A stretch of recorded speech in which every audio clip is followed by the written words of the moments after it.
Hello, आवाज येतोय का?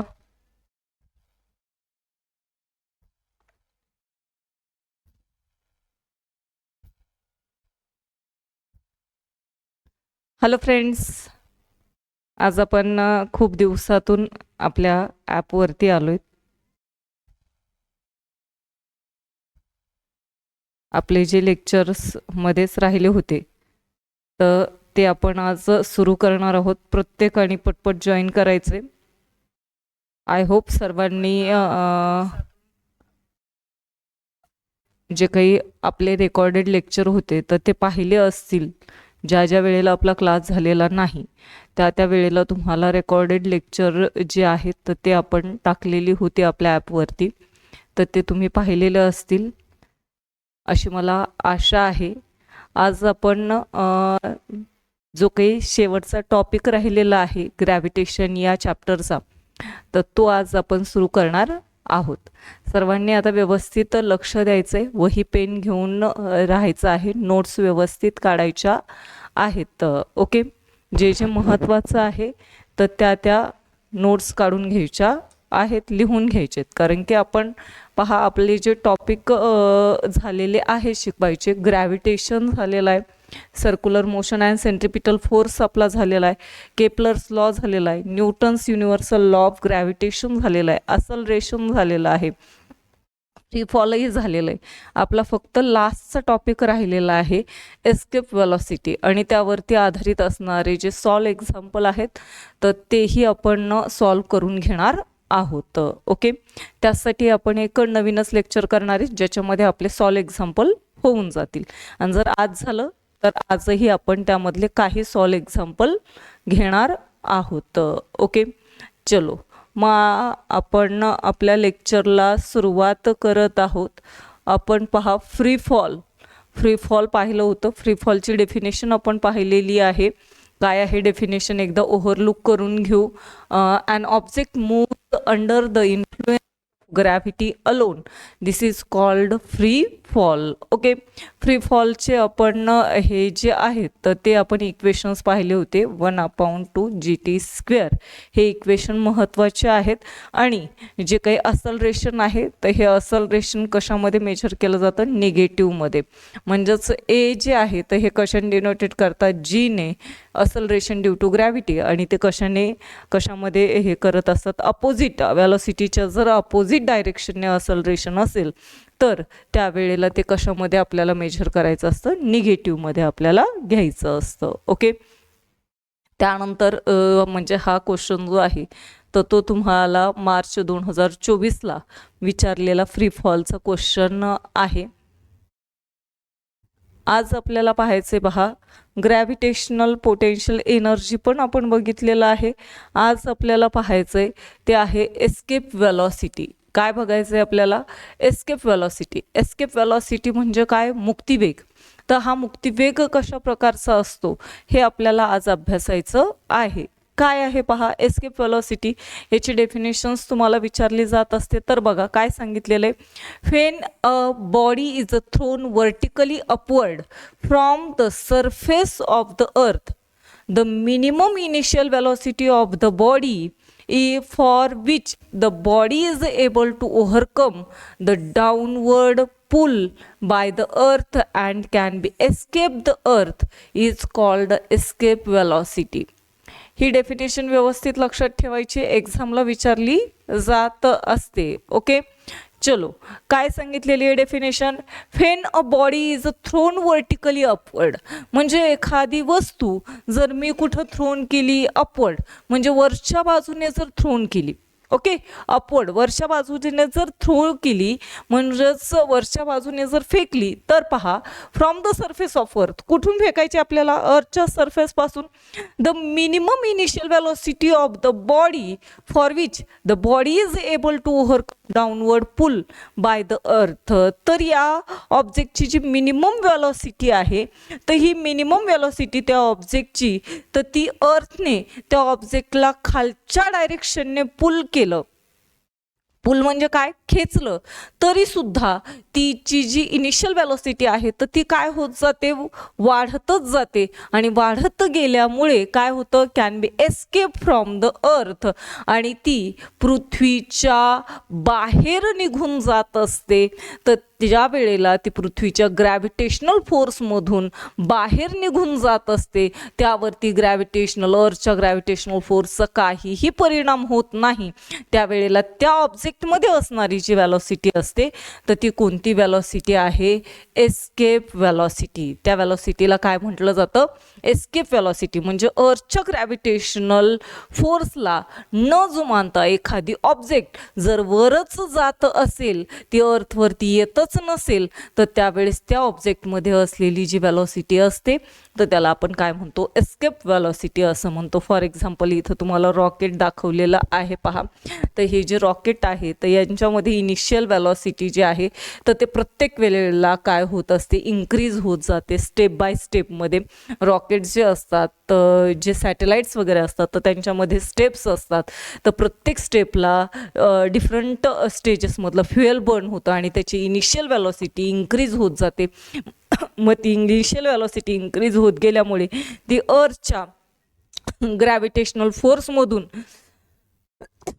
काय होते, दूर निघून जात असते.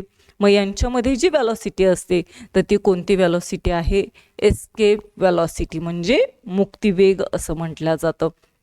आता ही जी एस्केप व्हेलॉसिटी आहे तर ही एस्केप व्हेलॉसिटी आपल्याला दोन ठिकाणावरती बघायची आहे. एक कुठे पाहिजे, on the surface of the earth, आणि दुसरी जी आहे तर ही कुठं बघायची आपल्याला, at the infinite distance from the अर्थ. कुठे पाहायची आपल्याला, at the infinite distance of the earth. या दोन याच्यावरती आपल्याला काय करायची, एस्केप व्हेलॉसिटी पाहिजे. पहा, एक्सप्रेशन फॉर एस्केप व्हेलॉसिटी तुम्हाला दिलेलं आहे. हे लॉ ऑफ कन्झर्वेशन ऑफ एनर्जीनुसार आपल्याला काढायचं आहे. आता law of conservation of energy आपल्याला माहिती आहे.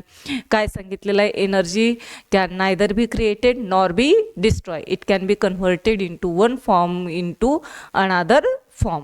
हा काय आहे, म्हणजे आपल्याला ऊर्जा निर्माणही करता येत नाही आणि तिला नष्टही करता येत नाही, पण आपण ऊर्जेचं एका रूपामधून दुसऱ्या रूपामध्ये काय करू शकतो, रूपांतर करू शकतो. ओके, त्याला आपण काय म्हणतो, law of conservation of energy. आणि यावरूनच पहा, सपोज आपण एखादी बॉडी च मास हे काय मानलेलं आहे, यम मास मानलेलं आहे. काय मानलेलं आहे, यम मास मानलेलं आहे. आणि ती आपण वर्टिकली अपवर्ड म्हणजे वरच्या बाजूला जर फेकून दिली तर काय होईल, सरफेसपासून the initial velocity of a body be escape velocity.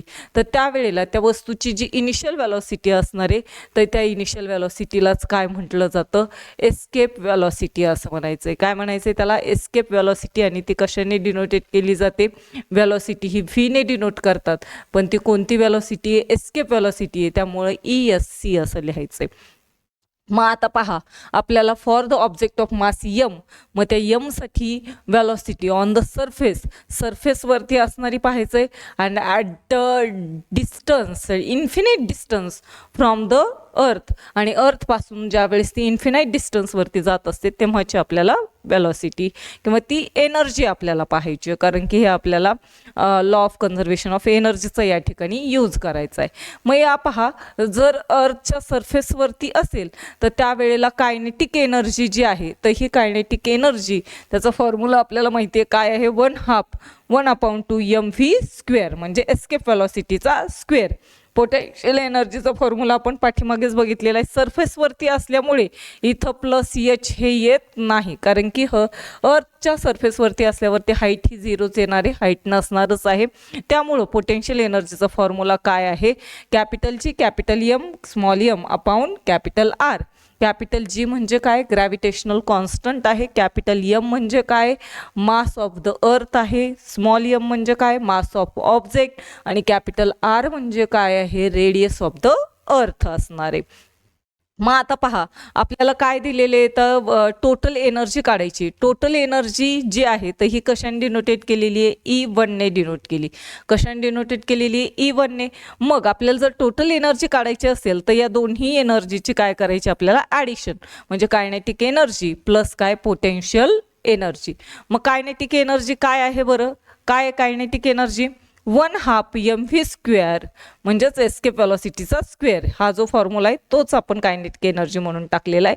Plus आता या ठिकाणी हे मायनस आहे आणि इथं काय प्लस आहे, मग प्लस मायनस काय होऊन जातं, मायनस होऊन जातं. त्यामुळे मायनसचं चिन्ह आलेलं आहे capital G capital M small M upon R. तर हे काय आलेलं आहे आपल्याला, कशाचा फॉर्म्युला आलेला आहे, E1चा फॉर्म्युला आला आहे. कशाचा फॉर्म्युला आलेला आहे हा, E1चा फॉर्म्युला हा आपल्याकडे आलेला आहे. E1चा फॉर्म्युला आलेला आहे. तसंच पहा ॲट इन्फिनाईट डिस्टन्सवरती कायनेटिक एनर्जी जी असते तर ती काय होऊन जाते, 0 होऊन जाते. आणि पोटेन्शियल एनर्जी जी आहे तर ती पोटेन्शियल एनर्जीचा फॉर्म्युला तर सेमच आहे, पण हाईट आपण मेजर करू शकत नाही, इन्फिनाईट डिस्टन्सवरती आहे, त्यामुळे हे इन्फिनिटीचं चिन्ह तुम्हाला दिलेलं आहे. पण पोटेन्शियल एनर्जीसुद्धा इन्फिनाईट डिस्टन्सवरती काय असते, 0च आपल्याला दिसून येते. मग यांची ॲट इन्फिनाईट डिस्टन्सवरती जो ऑब्जेक्ट आहे तर त्याची टोटल एनर्जी काय असणार आहे, E2 ने डिनोट केली जाते. कायनेटिक एनर्जी प्लस काय पोटेन्शियल एनर्जी दोन्हींची पण काय आहे व्हॅल्यू 0च आहे, म्हणजे टोटल कायनेटिक एनर्जी E2 काय येणार आहे, 0 येणार आहे. ओके, आता आपल्याला काय करायचं आहे पहा, जे E1 आणि E2 जे आहेत तर हे E1 इज इक्वल टू आपल्याला E2, आपल्याला एस्केप व्हेलॉसिटी काढायची आहे. काय काढायची, आपल्याला एस्केप व्हेलॉसिटी काढायची. आणि त्या एस्केप व्हेलॉसिटीसाठी आपण काय घेतलं, E1 इज इक्वल टू काय करायचं आहे आपल्याला, E2 करायचं आहे, एस्केप व्हेलॉसिटी काढायची. कारण की यावर्षी तुम्हाला फक्त एकाच मार्काला क्वेश्चन विचारला होता, एस्केप व्हेलॉसिटीचा फॉर्म्युला आला होता, पहिलाच क्वेश्चन, आणि 1 मार्काला मल्टिपल चॉईसमध्ये आलेला आहे. तुम्हाला सांगते मी कोणता आला होता.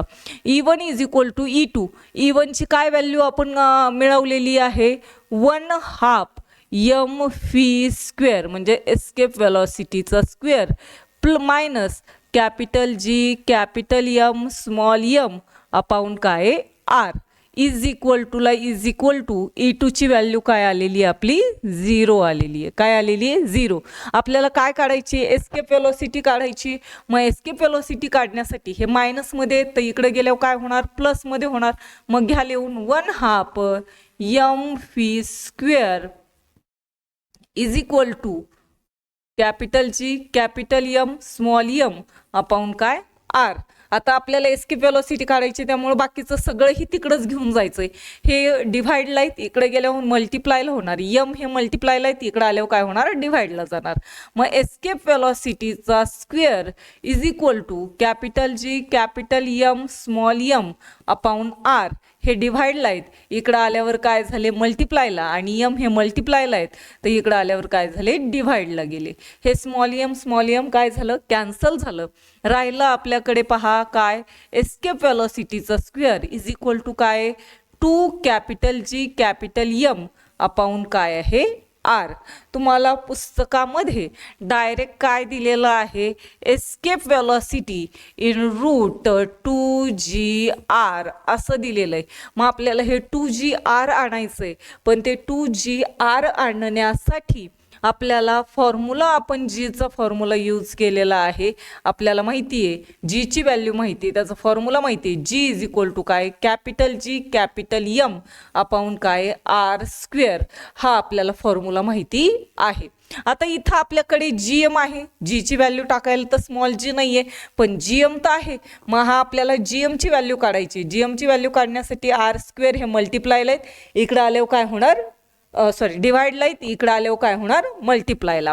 मग काय येईल बरं, capital G capital M is equal to काय होणार, स्मॉल जी आर स्क्वेअर. मग ही जी व्हॅल्यू आहे जी एमची, तर ही आपल्याला कशामध्ये पुट करायची आहे, या इक्वेशनमध्ये पुट करायची आहे. मग काय येईल, एस्केप व्हेलॉसिटीचा स्क्वेअर इज इक्वल टू काय येणार आहे, 2 जी एमची व्हॅल्यू काय आहे, जी आर स्क्वेअर अपॉन काय आर.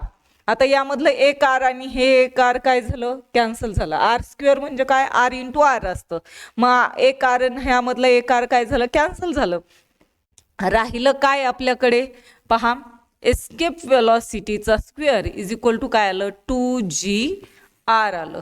मग आता स्क्वेअरिंग काढून घ्यायचंय. स्क्वेअर जर काढलं तर काय येईल, escape velocity is equal to काय येणार आहे, रूटमध्ये 2gr काय येणार आहे, 2gr, मग आपल्याला जे फॉर्म्युला दिला होता एस्केप वेलॉसिटीचा रूटमध्ये 2gr, तर तो आलेला आहे. पण एक्झामला तुम्हाला विचारला जाणारा जो त्याचा फॉर्म्युला होता तर तो कोणता होता? Escape velocity is equal to, या ठिकाणीच तुम्हाला तो फॉर्म्युला आलेला होता रूटमध्ये 2 capital G capital M upon काय होतं? R होतं. हा फॉर्म्युला तुम्हाला काय करायचा होता? त्या ठिकाणी लिहायचा होता एस्केप वेलॉसिटीचा. आणि हा जर तुम्ही तिथं टिक मार्क व्यवस्थित केलं असतं तर मग तुम्हाला किती मार्क मिळून जाणार होता? 1 मार्क मिळाला असता. त्यामुळे प्रत्येक जो काही फॉर्म्युला आहे तर तो व्यवस्थित काय करायचा आहे? बघायचा आहे. ओके, सोडवत असताना व्यवस्थित लक्ष देऊनच काय करायचंय? सोडवायचं आहे. ओके, चलो, आता हे मी नंतर केलंय, हे तुम्ही डायरेक्टली इथंही करू शकत होतात. जे तुम्हाला फॉर्म्युला मी दाखवला तर तो डायरेक्टली इथंही करू शकत होतात. ठीक आहे, मी नंतर तुम्हाला हे रूटमध्ये दाखवले. पण आता याची आपल्याला एस्केप वेलॉसिटीची जी व्हॅल्यू आहे तर ती व्हॅल्यू आपण लिहून घेऊ, काढून घेऊ. काय आहे एस्केप वेलॉसिटीची? कारण की एस्केप वेलॉसिटी आपल्याला जर त्याची व्हॅल्यू जर काढायला सांगितली तर काय येणार आहे? Escape velocity is equal to 2 into जीची व्हॅल्यू काय आहे? स्मॉल जीची व्हॅल्यू काय आहे? 9.8 आणि आर कॅपिटल आरची व्हॅल्यू काय आहे? 6.4 इंटू किती आहे? 6.4 इंटू 10⁻⁶ मीटर. किती असणार आहे? जी आरची जी व्हॅल्यू आहे म्हणजे रेडियस ऑफ द अर्थ ही कधीही चेंज होत नाही आणि ती किती आहे? 6.4 इंटू 10⁶ असणार आहे. ओके, आता यांचं काय करायचं आहे? आपल्याला पूर्ण व्हॅल्यू काढून घ्यायची आहे. म्हणजे यांचं आपल्याला काय करायचं आहे? गुणाकार करून घ्यायचा आहे. गुणाकार करून घेऊ. आता याचा थोडंसं आपण कॅल्क्युलेटरचं या ठिकाणी यूज करू. कॅल्क्युलेटर काय सांगितलेलं आहे पहा, 2 मल्टिप्लाय बाय 9.8 मल्टिप्लाय बाय किती आहे? 6.4 इज इक्वल टू किती आहे? 125 पॉईंट किती आहे? 44 आहे. ते व्यवस्थित लिहून घ्या, कारण की मी आता ते लिहिलं की काय होतंय, पूर्ण ते लगेच निघून जातंय आणि पुन्हा मला ते शोधत बसावं लागेल. ओके, काय काढलेलं आहे आपण? 1.1. ठीक आहे, लिहून घेऊ. 125.44 इंटू काय? 10⁶. आता या ठिकाणी पहा, escape velocity is equal to काय करायचे? आता आपल्याला हे जे 6 आहेत तर ते 6 आपल्याला काढून टाकायचे आहेत. काय करायचे आपल्याला? हे जे 6 आहेत तर ते काढून टाकायचे.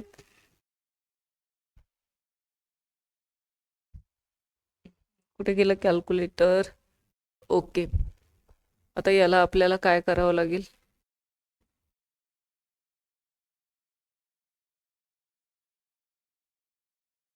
$125 जर आपण पॉइंट पुढे घेतला,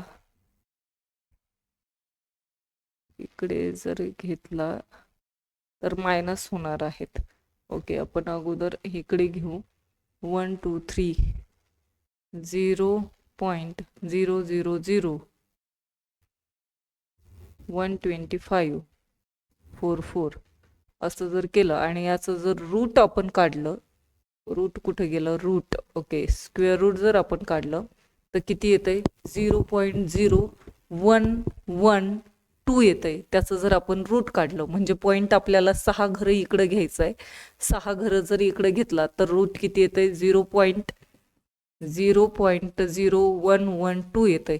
म्हणजे 6 घरं इकडं पॉईंट घ्यायचं आहे तर काय होईल? 0.0012544 आणि याचं जर रूट काढलं तर किती येतंय? ते 0.0112 येतंय. आणि याला जर किलोमीटरमध्ये आपल्याला, हे मीटरमध्ये आले असेल, जर तुम्हाला किलोमीटरमध्ये काढायचं असेल तर काय करावं लागेल आपल्याला? याला पॉईंट जर पुढे घेतले आपण 1000ने आपल्याला काय करावं लागेल? त्याला डिवाइड करावं लागेल आणि 1000ने जर डिवाइड केलं तर काय येणार आहे? 11.2 किलोमीटर पर सेकंद हे त्याचं काय येणार आहे, आन्सर येणार आहे. किती येणार आहे, 11.2 किलोमीटर पर सेकंद.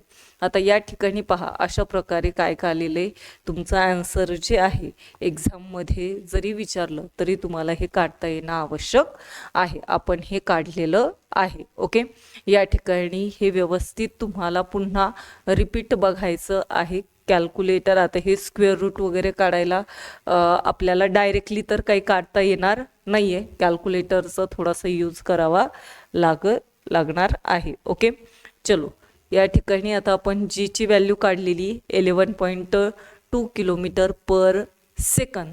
तसंच पहा, या ठिकाणी तुम्हाला एक सॉल्व एक्झाम्पल विचारलेलं आहे, तर ते सॉल्व एक्झाम्पलही तसंच सोडवायचं आहे. हाही एकदा एक्झामला विचारलेला क्वेश्चन आहे. काय सांगितलंय पहा, calculate the escape velocity on the surface. काय सांगितले पहा, हे सॉल्व एक्झाम्पल पाहून घेऊ. Calculate the escape velocity on the surface of the moon given of the mass of radius of the moon is 7.34 into 10⁻22 kilogram and its radius is 1.74 into 10⁻6. आता हे तुम्हाला मास दिलेलं आहे आणि हे तुम्हाला त्याची रेडियस दिलेली आहे. कॅपिटल जीची व्हॅल्यू तर कधीही चेंज होत नाही. 6.67 into 10⁻11 न्यूटन मीटर स्क्वेअर पर केजी स्क्वेअर येत असते. आणि मास ऑफ द मून किती दिलेला आहे, तुम्हाला दिलेला आहे 7.34 into 10⁻22 किलोग्राम. आणि radius of a moon that is R is equal to किती दिलेलं आहे तुम्हाला 1.74 into 10⁻6. मग एस्केप वेलोसिटी काढायची. एस्केप वेलोसिटीचा हा फॉर्म्युला तुम्हाला एक्झामला यावर्षी विचारलेला होता, तर ती एस्केप वेलोसिटी आपल्याला काढायची. त्याचा फॉर्म्युला आहे रूटमध्ये 2 capital G capital M upon R. जसं आपल्याला व्हॅल्यूज दिलेल्या असतील त्यानुसार आपल्याला काय करायचे, त्याचा यूज करायचा आहे. त्यामध्ये व्हॅल्यूज टाकायच्या. 2ला 2, जीची व्हॅल्यू काय 6.67 into 10⁻11 इंटू कॅपिटल एमची व्हॅल्यू काय 7.34 into 10⁻22 divided by Archi value काय 1.74 into 10⁻6 आहे.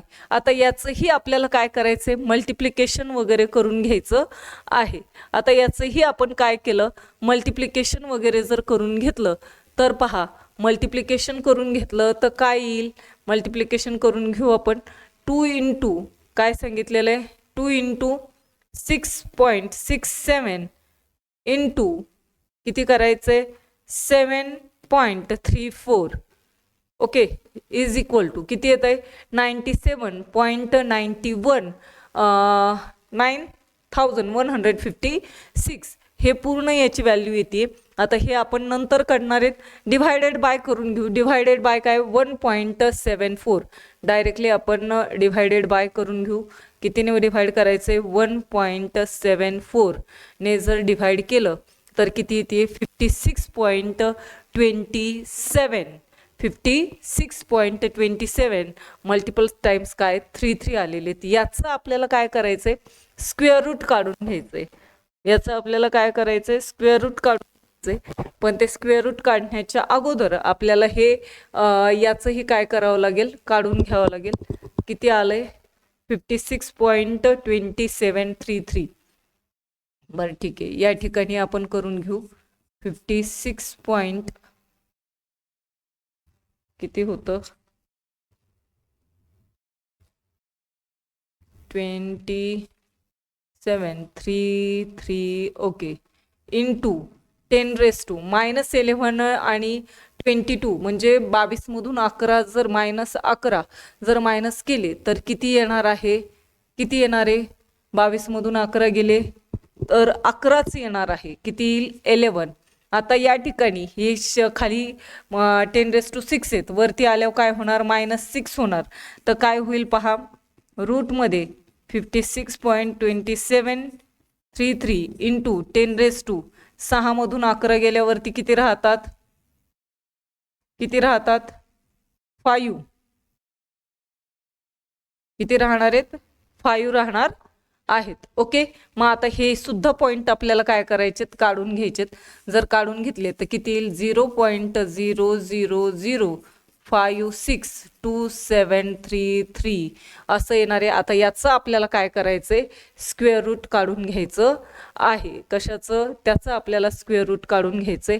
0.000562733 आता ते मल्टिपल टाइम्स 33 होते. बघू आपण येतंय का आपलं बरोबर. किती येतंय, 0.023. ओके, आलेलं आहे, बरोबर आलेलं आहे आपलं. यस, किती आलेलं आहे, 0.0237. आन्सर किती आलेलं आहे, म्हणजे आपण आन्सर काढलेलं बरोबर आहे. किती आलेलं आहे, 0.0237. Okay,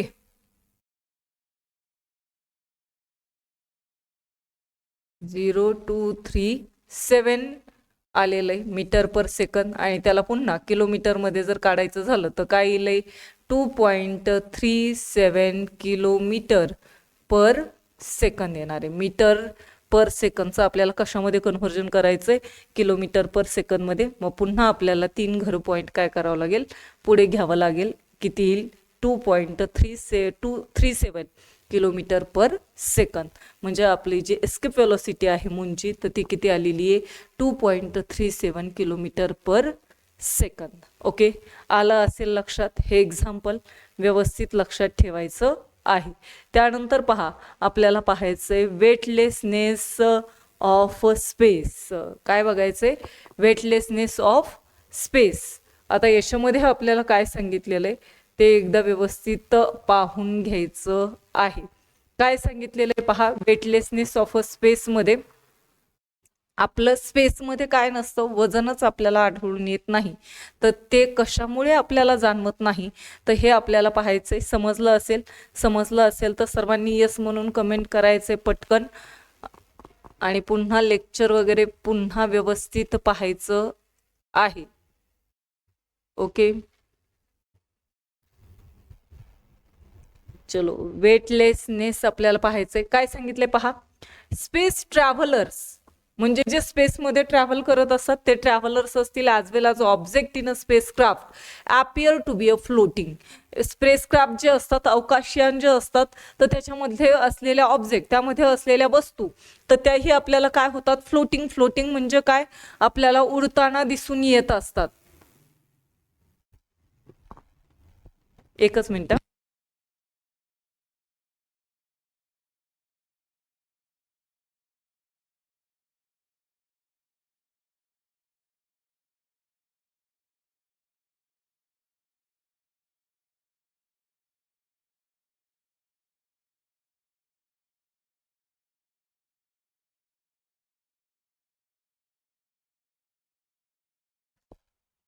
Why does this happen? हे का बरं होतं, तर पहा, though the spacecraft is at a height from the surface of the earth, the value of g there is not zero. Spacecraft जे आहे अर्थच्या सरफेस पासून जेवढ्या हाईट वरती असतं, तर तेवढ्या हाईट वरती ते स्पेसक्राफ्ट असतं, त्या ठिकाणी जी ची व्हॅल्यू जी आहे ती पूर्णपणे आपल्याला झिरो नसते, म्हणजे पूर्ण तिथं झिरो होत नाही.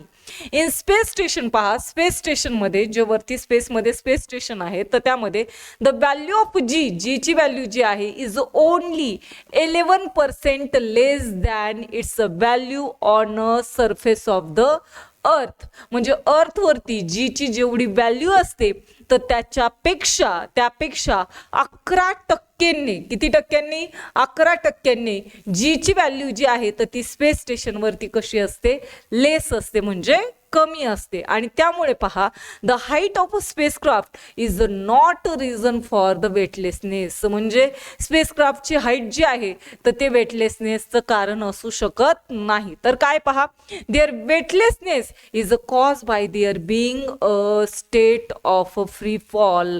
जे वेटलेसनेस आहे तर हे कशाचा परिणाम आहे, the state of a free fall म्हणजे मुक्त पतनाचा काय आहे, एक परिणाम आहे, ती एक अवस्था आहे. Though the spacecraft is not falling on earth, spacecraft जे आहेत तर ते अर्थवरती का बरं फॉल होत नाहीत, खाली का पडत नाहीत? Because it's a velocity along orbit, the only force acting on it is the gravitational force of the earth. का? कारण की तो स्पेसक्राफ्ट जो आहे तर तो अर्थच्या ऑर्बिटमध्ये रिव्हॉल्व करत असतो आणि ज्याच्यामध्ये वेलॉसिटी असते त्यावरती जरी ग्रॅव्हिटेशनल फोर्स अप्लाय असेल तरी तो अर्थवरती येऊन पडत नाही. मूनचंही मी तुम्हाला सांगितलं होतं, अर्थच्या अराउंड मून रिव्हॉल्व करतोय त्यावरती सुद्धा अर्थ ग्रॅव्हिटेशनल फोर्स अप्लाय करते, पण मून अर्थवरती येऊन पडत नाही. का? कारण की मून त्याच्या ऑर्बिटमध्ये अर्थच्या अराउंड काय करतोय, एका वेलॉसिटीमध्ये रिव्हॉल्व करताना आपल्याला दिसून येतो. तसंच आपल्याला या स्पेसक्राफ्टचंही दिसून येत असतं. Okay, therefore it is free fall, in a free fall, म्हणजे ते कशामध्ये आहे? फ्री फॉल मध्येच असणार आहे. As the velocity of a free fall does not depend on a properties of an object, velocity of a free fall is the same for the spacecraft, traveler and object in a spacecraft. पहा, velocity of a free fall, जी velocity आहे free फॉलची, ही कशावरती depend नसते, कशावरती अवलंबून नसते? प्रॉपर्टीज ऑफ अन ऑब्जेक्ट, म्हणजे वस्तूच्या गुणधर्मांवरती फ्री फॉल जे आहे तर त्याची वेलॉसिटी ही डिपेंड नसते, अवलंबून नसते. The velocity of free fall, जी वेलॉसिटी आहे फ्री फॉलची ही कशाच्या सेम असते? पहा, इज द सेम, ही सगळ्यांना सेम असते. म्हणजे कोणाला असते? सेम.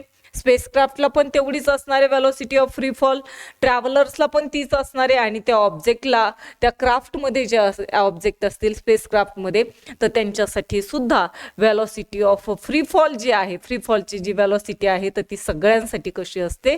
सेमच असते, सारखीच असते. Okay, if the traveller release an object from her hand it will remain stationary with respect to her and will happen to a weightless. जर जे ट्रॅव्हलर, जे स्पेसक्राफ्टमध्ये असणारे ट्रॅव्हलर वगैरे असतात स्पेस स्टेशनवरती असणारे, तर त्यांनी जर स्वतःच्या हातामधून एखादी ऑब्जेक्ट जर रिलीज केली तर ती सुद्धा त्यांना कशी वाटणार आहे? स्टेशनरीच वाटणार आहे. स्वतःसारखीच ती कशी वाटणार आहे? स्टेशनरी वाटणार आहे. आणि ती त्यामुळे आपल्याला कशी वाटते? ती will happier to be a weightless, म्हणजे आपल्याला ती वस्तूसुद्धा, त्या वस्तूला वजन असतं पण ती वेटलेस असल्यासारखीच आपल्याला दिसून येत असते. ओके, त्यानंतर पहा, मधले मधले काही पॉईंट्स राहिलेले आहेत तर ते पॉईंट्स आपण पाहणार आहेत. Gravitational waves. आता या ग्रॅव्हिटेशनल वेव्ज जी आहे तर या ग्रॅव्हिटेशनल वेव्समध्ये जे इम्पॉर्टंट आहे तर ते तुम्हाला सांगते मी, बाकीचं काही गरज नाही आहे. आता या ठिकाणी पहा, gravitational waves. Light is also a type of waves called electromagnetic waves, म्हणजे प्रकाश जो आहे तर ते एक वेव्सचाच एक प्रकार आहे, लहरींचाच एक प्रकार आहे. Light is a type of waves, आणि त्यांना आपल्याला कोणते वेव्स म्हणायचंय? इलेक्ट्रोमॅग्नेटिक वेव्स असं म्हणायचंय. अशा कोणकोणत्या प्रकारच्या वेव्स आहेत पहा? Gamma rays, X rays, ultraviolet rays, infrared rays, microwave, radio waves, या वेगवेगळ्या प्रकारच्या काय आहेत? इलेक्ट्रोमॅग्नेटिक वेव्ज आहेत. या काय आहेत? वेगवेगळ्या प्रकारच्या इलेक्ट्रोमॅग्नेटिक वेव्ज आहेत. हे व्यवस्थित लक्षात ठेवा. Astronomical object emit this waves and we receive them using a instrument. हे जे ॲस्ट्रॉनॉमिकल ऑब्जेक्ट आहेत अवकाशामध्ये असणारे, तर ते ॲस्ट्रॉनॉमिकल ऑब्जेक्ट हे वेव्ज काय करतात? इमिट करतात, आणि त्या इमिट केलेल्या ज्या वेव्ज आहेत तर ते आपण आपल्या इन्स्ट्रुमेंटचं यूज करून त्या काय करतो? वेव्ज रिसीव्ह करत असतो. All our knowledge about the universe has been obtain through this waves, म्हणजे युनिवर्सबद्दलचं जे नॉलेज आपल्याला माहिती मिळालेली आहे तर ती कशामार्फत मिळालेली आहे? याच वेव्जमुळे आपल्याला मिळालेली आहे. इलेक्ट्रोमॅग्नेटिक वेव्ज जे इमिट करतात ॲस्ट्रॉनॉमिकल ऑब्जेक्ट. या gravitational waves are very different type of waves. आता या ज्या ग्रॅव्हिटेशनल वेव्ज आहेत तर ह्या वेगळ्या प्रकारच्या काही लहरी आहेत, आणि त्यांना काय म्हटलं जातं? दे हॅव बीन कॉल्ड, त्यांनाच काय म्हटलं जातं? Waves on fabric of a space time. काय म्हटलं जातं? लक्षात राहू द्या, त्यांना काय म्हणायचंय? Waves on the fabric of space time असं म्हटलं जातं. Einstein predicted their existence. आता या वेव्हचं जे एक्झिस्टन्स आहे आइन्स्टाईनने अगोदरच प्रेडिक्ट केलं होतं. किती साली? 1916 मध्ये आइन्स्टाईनने अगोदरच भाकीत केलं होतं या वेव्हज बद्दल. These are very big. या ज्या वेव्ज आहेत ग्रॅव्हिटेशनल वेव्ज ज्या आहेत तर या वेव्ज कशा सांगितलेल्या आहेत, व्हेरी बिग म्हणजे खूपच कमकुवत आहेत and it is very difficult to detect them. त्यांना ओळखणं हे खूपच कसं आहे, कठीण आहे. बट सायंटिस्ट जे आहेत तर त्यांनी एक इन्स्ट्रुमेंट कन्स्ट्रक्ट केलेला आहे, म्हणजे तयार केलेला आहे. एक्स्ट्रीमली सेन्सिटिव्ह इन्स्ट्रुमेंट त्यांनी तयार केलेला आहे which detect the gravitational waves emitted by astronomic sources. जे की ॲस्ट्रॉनॉमिक सोर्सेस आहेत तर ते जे ग्रॅव्हिटेशनल वेव्ज काय करतायत, इमिट करतायत, तर ते डिटेक्ट करण्याचं काम हे एक एक्स्ट्रीमली सेन्सिटिव्ह इन्स्ट्रुमेंट जे सायंटिस्टने तयार केलेले तर ते डिटेक्ट करताना आपल्याला दिसून येतं. यामध्ये पहा among this LIGO that is त्याचं लॉंग फॉर्म काय, laser interferometric gravitational waves observatory. लक्षात राहू द्या, LIGOचं लॉंग फॉर्म काय, laser interferometric gravitational waves observatory is the prominent one. त्यामध्ये ही पण एक काय आहे, त्यामधलीच एक आपल्याला शाखा दिसून येत असते, ज्याच्यामध्ये काय केलेलं आहे, तसे इन्स्ट्रुमेंट वगैरे तयार केलेली आहेत, त्यांचा अभ्यास केला जात असतो.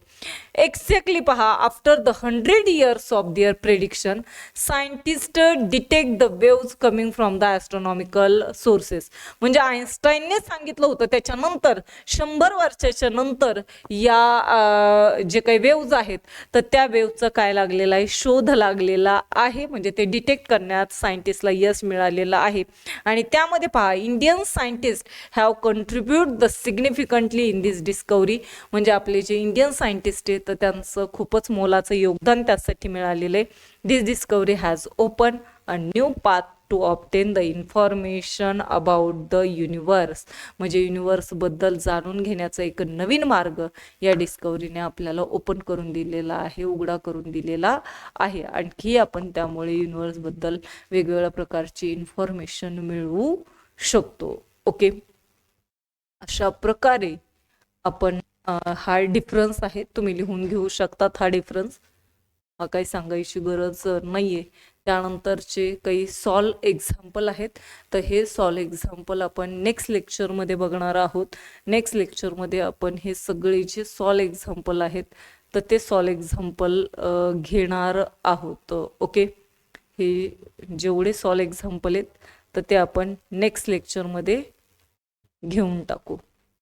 आता जेवढं काही तुमचं झालेलं आहे तर त्याचा व्यवस्थित अभ्यास करायचा आहे. Escape velocity. ओके, हा चॅप्टर जो आहे तर हा चॅप्टर आपला 2 दिवसामध्ये संपून जाईल. म्हणजे उद्याचं लेक्चर झाल्याच्या नंतर हा चॅप्टर तुमचा क्लिअर होऊन जाणार आहे. त्यामुळे रिपीट लेक्चर वगैरे पाहायचेत, एकदाच बघून जमत नाही. तुम्हाला रेकॉर्डेड फॉर्ममध्ये लेक्चर मिळत आहेत, त्यामुळे तुम्हाला त्याचा फायदा घेणं हे खूप आवश्यक आहे. कारण की आपण ज्यावेळेस रिपीट बघतो त्यावेळेस त्या गोष्टी आपल्याला, त्या कन्सेप्ट आपल्याला लक्षात येऊन जात असतात. त्यामुळे व्यवस्थित सगळे लेक्चर जे आहेत तर ते पुन्हा पाहायचे आहेत. ओके, चला आपण या ठिकाणी थांबतोय. सर्वांना बाय.